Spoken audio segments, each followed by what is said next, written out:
The story goes a worker was out in the field clearing out some brush when he came across this cactus-like plant. This plant started secreting some type of white, latexy liquid that he took note of but continued to clear out the area anyway.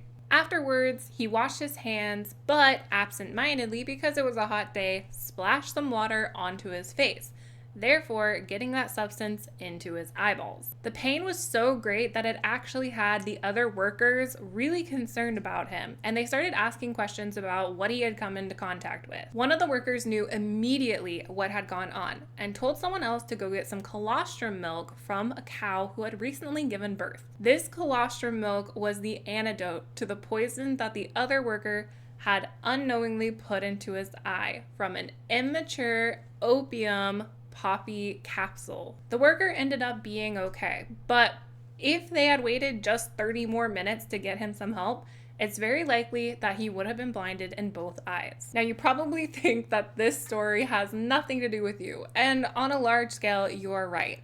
You will probably never come into contact with immature opium poppy capsules and put the substance into your eyeballs. But there might be a time in the future when you want to grow an herbal tea garden, when you want to start doing some herbal medicine, or just simply wanting to know the organisms that make up all of our ecosystems. Plant life makes up more than 98% of all biomass on Earth. And all living organisms are reliant on green organisms for their survival. Put it in context, if most of our green organisms died tomorrow, we would only have a few years left to live as animals. Plants are involved in the foundations of civilizations, not just by providing oxygen, but also providing things like food, shelter, animal feed, medicine, and other products. Additionally, the human population is ever growing, further putting a strain on these resources. In fact, the population of humans has already exceeded 8 billion, and there's studies out there that say it could even be more. But that's 8 billion people who all need food, water, shelter, and space. At this point, our solutions lie in ensuring survival by cultivating our own food, using plants to remove pollutants we've put into the environment to hopefully renew it, and the minimum destruction of habitat. All food, including meat, eggs, vegetables, come from plants. This means that humans rely more on green organisms than green organisms rely on humans. So that's why we're starting this journey to learn plant biology. And we're going to start with the different sectors of plant biology and talk about them individually. I'll also have videos later on that goes more in depth into these careers, conservation efforts, research, etc. So that you, if you have a preference on one of the branches of plant biology, will have resources for those. So let's get started and talk about the main sector of plant biology, which is also known as botany.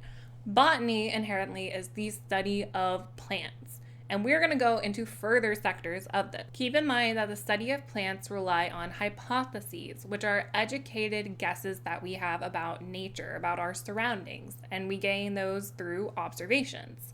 So when we have these observations, when we make these hypotheses, eventually they may become theories. And theories can always be changed, but they have been tested time and time again, and we see the pattern that says this theory is true. All right, so let's start out with the diversification of plant biology. The first one we're going to talk about is plant anatomy.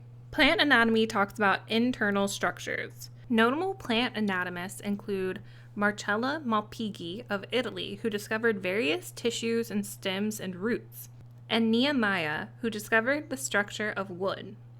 Tree rings can be used to date archaeology sites. Plant tissue can also be used in forensics to determine possible locations and suspects. All right, and keep in mind, none of these are in any particular order. We're just going through them. And the next one is paleobotany. Paleobotany is the study of fossil plants and their role in understanding past environments in plant evolution.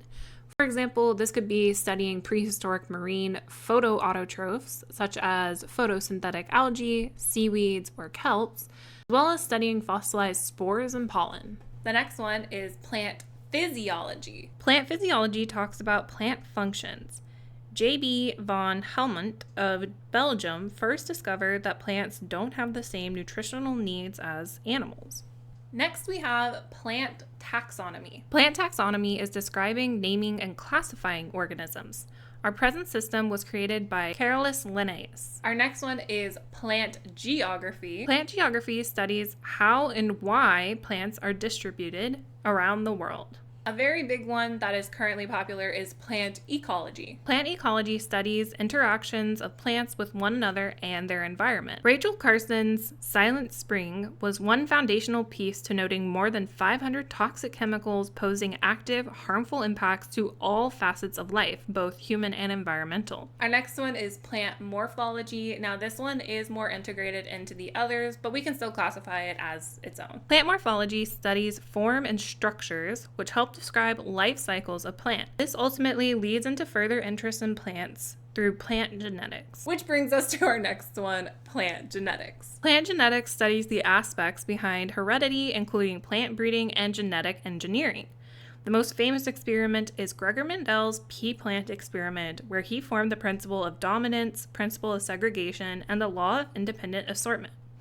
Genetic engineering has the goal in developing better agricultural practices, medicines, and more useful plants overall.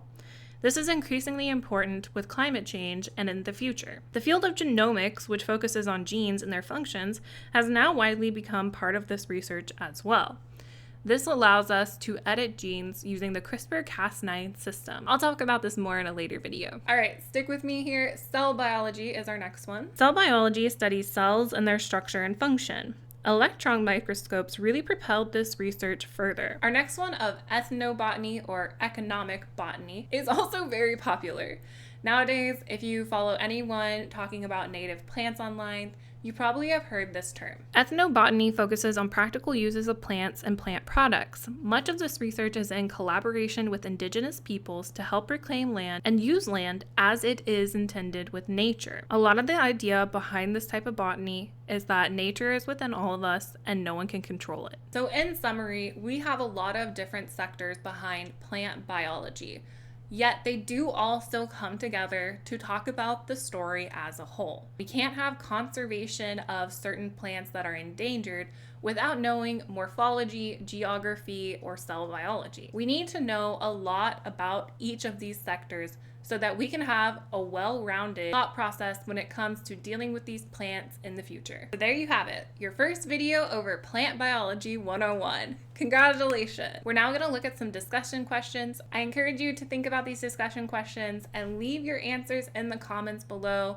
Have a conversation with someone else, comment on their comment, and let's all just gain in our knowledge together. Until next time, hope you guys have a good one and happy sciencing. Our first discussion question says, since humans survived on wild plants for thousands of years, might it be desirable to return to that practice?